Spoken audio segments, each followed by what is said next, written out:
All right, ladies and gentlemen, welcome back. We are continuing our discussion on the internal structure of eukaryotic cells, and today we're going to pick up talking about your cytoskeleton.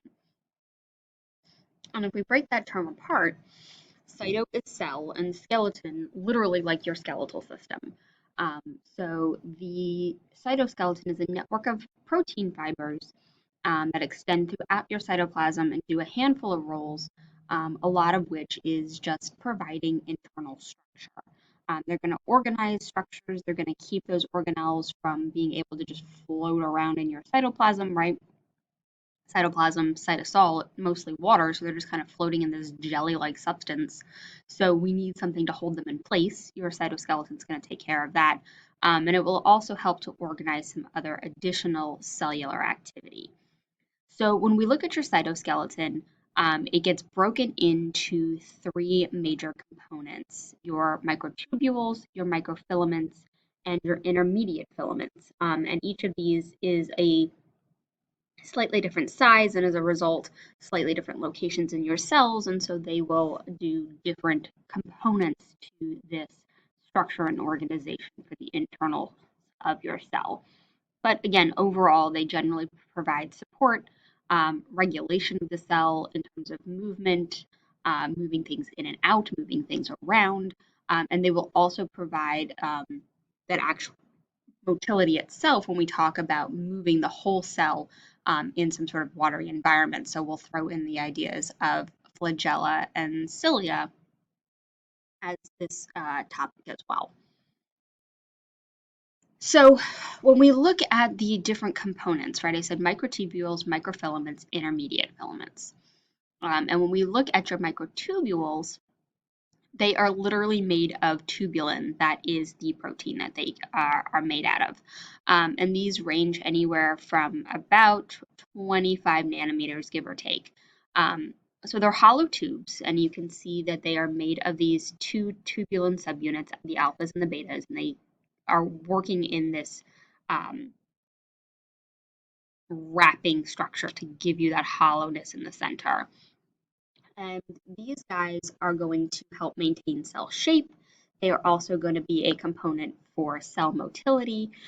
They will also be part of that spindle fiber structure. So when we get to cell division and talking about moving chromosomes around in your cells to divide that genetic information to duplicate cells, these guys are what becomes part of that spindle fiber structure. And so they will also be involved in organelle movement as well. Your microfilaments are considerably smaller than those microtubules. These guys are made mostly of actin, and they are wound together kind of like strings on a thread. They are considerably smaller. Like I said, they are only about 7 nanometers. These guys will also help to maintain cell shape. They are also major components when we look at them in terms of where they're located. They're attached to that cell membrane. And so we can also manipulate and contract these guys to help the cells change shape.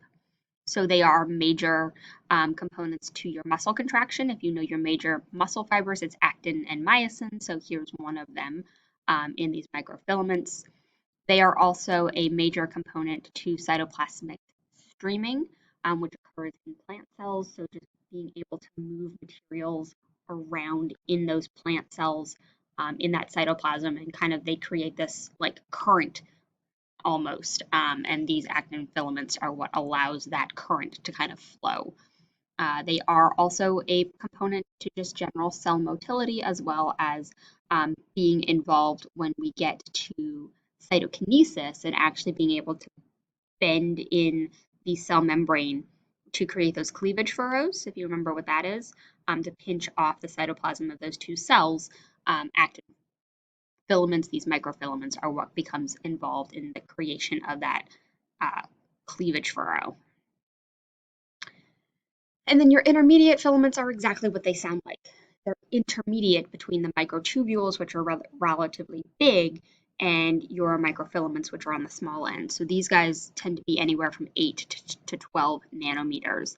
And they are part of the keratin family. So you have keratin proteins here that form these guys. These guys are not hollow tubes.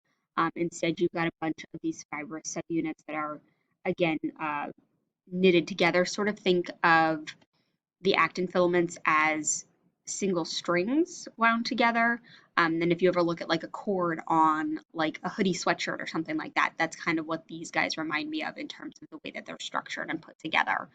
Um, these guys will also help to maintain cell shape.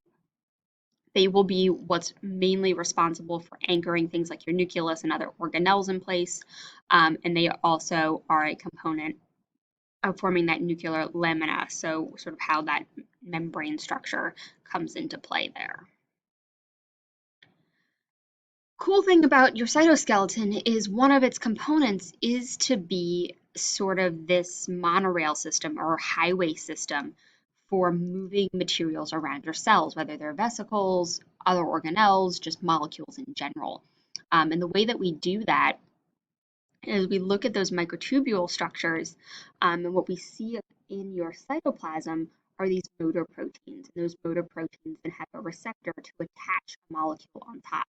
And so inside these cells, these motor proteins, by adding and removing ATP, will actually either attach or detach themselves from the microtubule. And so it literally looks like hands walking across a rope as these guys move through the cell carrying whatever they're moving, which is pretty cool. Speaking of cell division and moving materials in that respect, your centrioles are also considered part of your sort of cytoskeletal structure in the sense that they are microtubule organizing centers, and they themselves are made of microtubules. These guys exist within a centromere, or excuse me, a centrosome. A centrosome is sort of just a zone for where the centrioles are housed. When we look at your centrioles, you always have a pair in an undivided cell. Animal cell, by the way, this is only animal. Plants don't have a centrosome or centrioles. Their cell wall takes care of some of the division components. But when we look at these guys, in an undividing cell, you've got a single pair. Once we get to cell division, these will duplicate and you'll end up with two pairs in that currently acting dividing cell. But when you look at them, they sort of look like the star shape. They kind of remind me of Twizzler bites. And they are centrioles made of 9 sets of triplets. So there are 9 sets here if we go around and count them, and then each set has 3 tubules there. So they arrange themselves in this ring. So that's a 9 plus 3 is often what you see it designated as. So again, they're kind of hanging out in your undividing cell, just waiting. But once the cell is prepping to divide, they'll make another set of these. These will move out to opposite ends of the poles, opposite ends of the dividing cell, to organize all of the spindle fibers that are attaching to your chromosomes, and be able to keep them all in place so that we can divide that genetic material evenly and accurately. Your cilia and your flagella are also going to kind of get thrown in here as part of that cytoskeletal structure, because again, they are made of microtubules. In fact, the only difference here really between your centrioles and your cilia and flagella is how many components we create. So when we look at your cilia and your flagella, they are 9 sets again, but they're 9 plus 2. So there's only 2 components here. Only difference is when we get to the basal body where it actually attaches into the cell membrane, and then it is another triplet. So it looks a little bit more like those centrioles, where you've got 3 plus 9, or excuse me, a 9 plus 3, 9 sets of 3. So your cilia and your flagella, these guys, when we look at how they actually function, they're going to bend.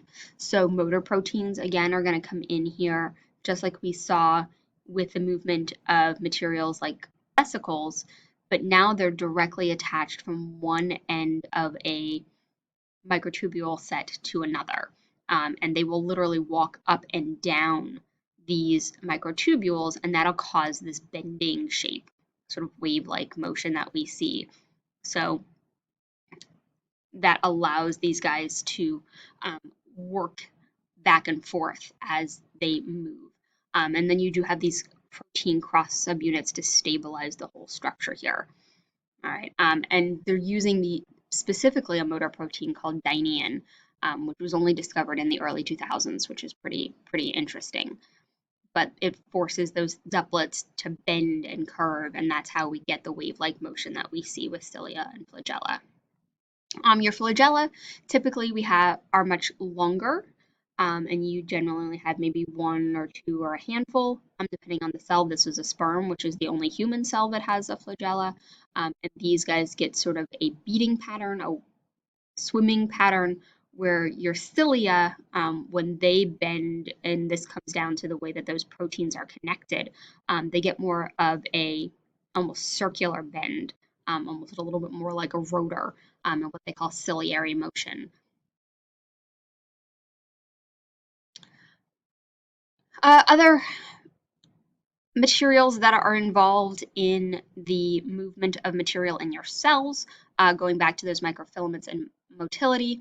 I mentioned the actin and the myosin in your muscles, so here's just sort of that cross link of how these guys work. So the contraction of bending and moving those filaments around is what gives you the contraction and the expansion of those muscle cells. Actin is specifically involved in what we call amoeboid movement, where they sort of stretch out their cell membrane and then suck themselves over. So they create these pseudopods, these cellular extensions, sort of false feet, where they'll suck themselves and then move the rest of the back end with them. And here's that cytoplasmic streaming I mentioned before. Again, actin only, and it's a plant cell motion, but they'll move materials around inside their cells to get things where they need to go.